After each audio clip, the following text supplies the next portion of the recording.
नमस्ते छात्रों। अभी हमने व्यवस्थापिका के कार्यों को देखा, उसकी शक्तियों को देखा।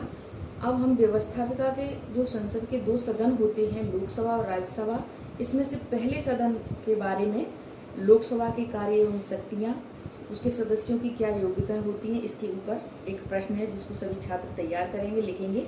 हमने बहुत शॉर्ट में ये प्रश्न यहाँ लिखा हुआ है लोकसभा की। तो देखेंगे हम, भारतीय व्यवस्थापिका को दो भागों में बांटा गया है, लोकसभा, राज्यसभा। तो सबसे पहले हम लोकसभा की शक्तियां एवं कार्य को देखेंगे। बहुत ही महत्वपूर्ण प्रश्न है। 4 नंबर 5 नंबर में भी ये प्रश्न आता है।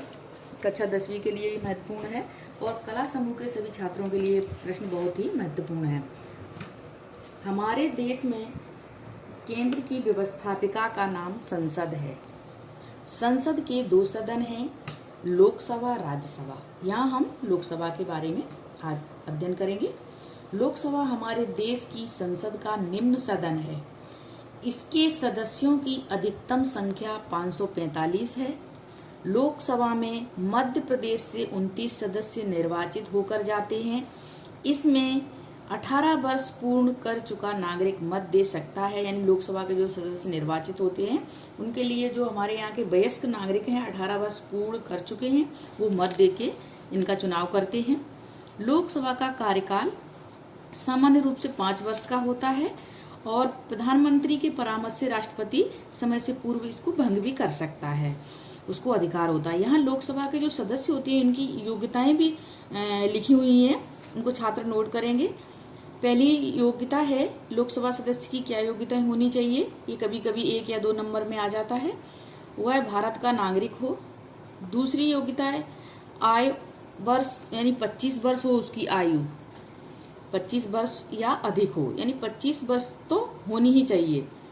किसी लाभ के पद पर न हो, उसे न्यायालय द्वारा पागल या दिवालिया घोषित न किया गया हो, चुनाव लड़ने के लिए अयोग्य घोषित न किया गया हो। यानी ये लोकसभा का जो सदस्य चुनाव लड़ने के लिए खड़ा होता है उसकी ये योग्यताएं हैं। अब यहाँ जल्दी से लोकसभा अध्यक्ष के जो कार्य होते हैं वो क्या क्या कार्य करते हैं उनको सभी छात्र देख लेंगे। बहुत शॉर्ट में लिखा हुआ है।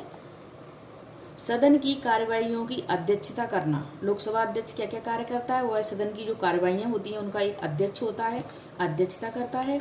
दूसरा पॉइंट है सदन की कार्यवाही को संचालित करना, वह सदन की कार्यवाही का संचालन भी करता है लोकसभा अध्यक्ष।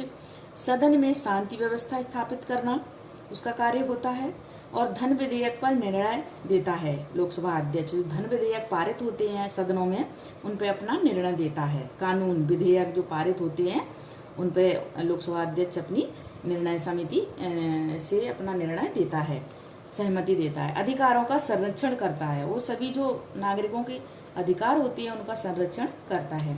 सदन में होने वाले विचार विमर्श पर समय समय पर निर्धारित करता है।